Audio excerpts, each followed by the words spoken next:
So really crazy video there, but I want to show you this video because this video was put together by a group called Propaganda & Co. And that's exactly what they do. They expose the Israeli Zionist propaganda. Israel claimed all these crazy things right after October 7th, that Israel or Hamas beheaded babies, Hamas burned babies, Hamas raped women, all this crazy stuff.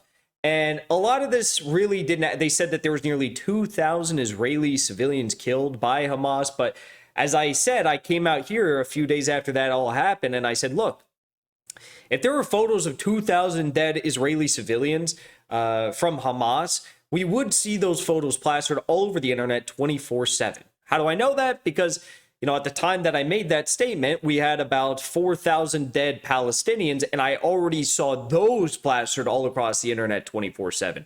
If it were Israelis that had been killed, 2,000 Israeli civilians that had been killed, we'd see those everywhere 24/7. MSNBC, ABC, CNN, Fox, Reuters, it'd be everywhere 24/7. So I came out here with the assessment. I said, hey, look, guys, I don't think that there were nearly 2,000 civilians killed.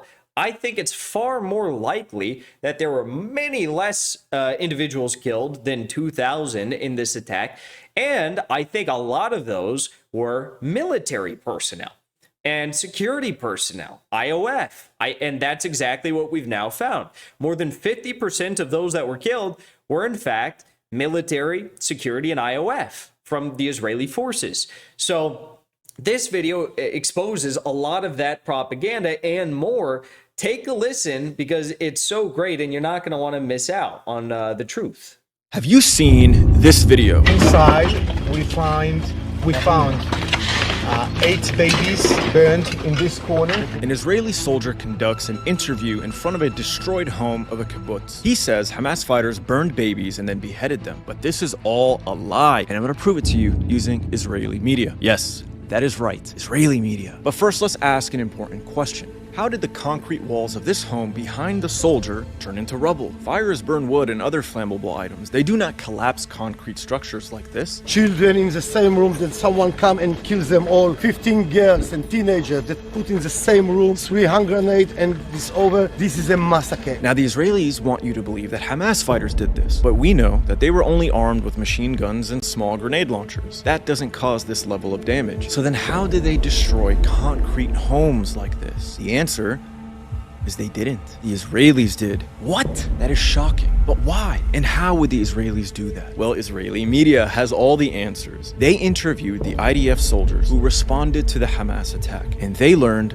something shocking. The IDF was struggling to handle the Hamas fighters. Tuval Eskapa, or however you pronounce his name, a member of the security team for kibbutz Be'eri, set up a hotline to coordinate between kibbutz residents and the Israeli army. He told the Israeli newspaper Haaretz that as desperation began to set in, the commanders in the field made difficult decisions, including shelling houses on their occupants in order to eliminate the terrorists along with the hostages. These reports indicate that orders came down from the military's high command to attack homes and other areas inside Israel, even at the cost of many Israeli lives. According to Haaretz, the army was only able to restore control over Be'eri after admittedly shelling the homes of Israelis who had been taken captive. The price was terrible. At least 112 residents were killed, according to the paper. Others were kidnapped. Now, much of the shelling in Be'eri was carried out by Israeli tank crews, as a reporter for the Israeli Foreign Ministry-sponsored outlet I-24 noted during a visit to Be'eri. Small and quaint homes bombarded or destroyed. Children's toys lying around, well-maintained lawns of grass ripped up by the tracks of an armored vehicle. Perhaps a tank. Perhaps a tank. Perhaps a tank. In other words, the IDF, in an act of desperation, decided to just kill everyone, including hostages. This is their words, not mine. In fact, Yasmin Porat, an attendee of the Nova Music Festival, who fled into the kibbutz, told Israeli radio that when Israeli special forces arrived during a hostage standoff, they, quote, eliminated everyone, including the hostages, because there was very, very heavy crossfire.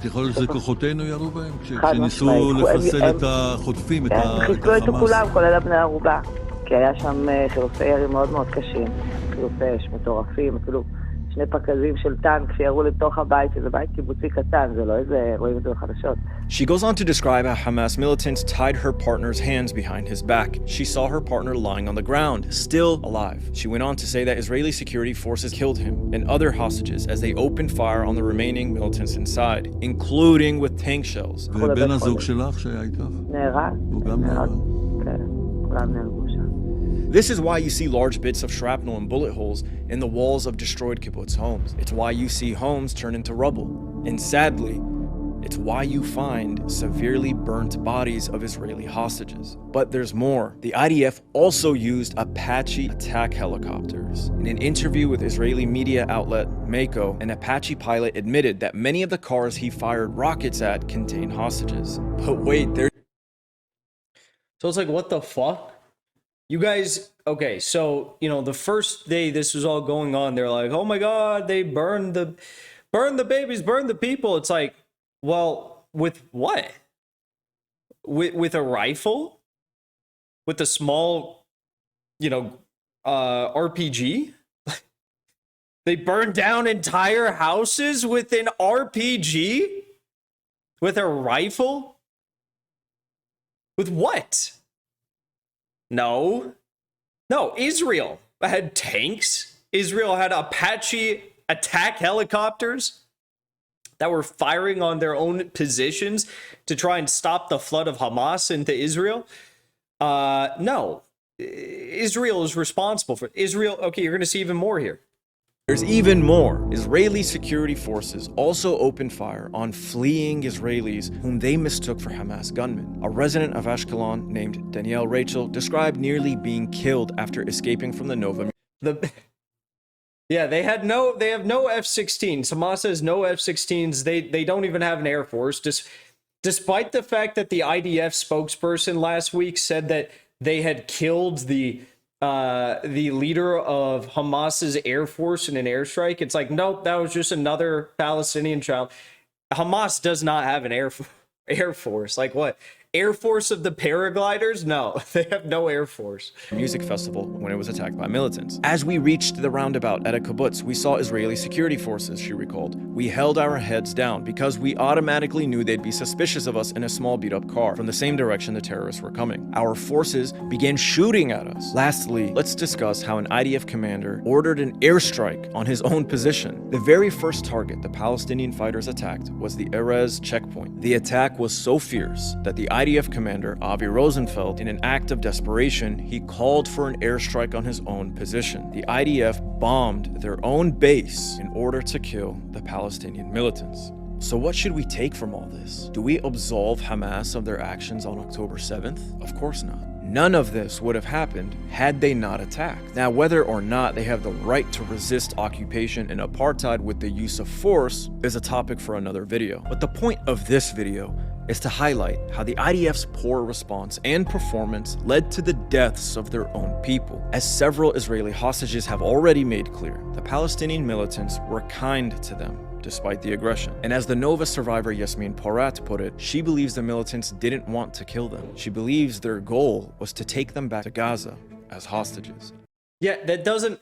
So why would Hamas want to kill the hostages when they're going to use the hostages to try and do a hostage negotiation with Israel to get back Palestinian political prisoners from Israeli prisons?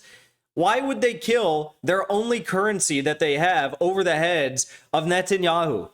You understand how, like, the more you listen to these lies that they put forward, the more they just don't make sense. Oh, they burned down homes. What? With a rifle? With an RPG? No. Israel did that with the tank and with the Apache helicopter attacks. People, running away were randomly killed by Hamas, even though they have no reason to kill potential hostages. And they have no record of just like going in and killing random Israeli civilians. They have no record of like burning babies.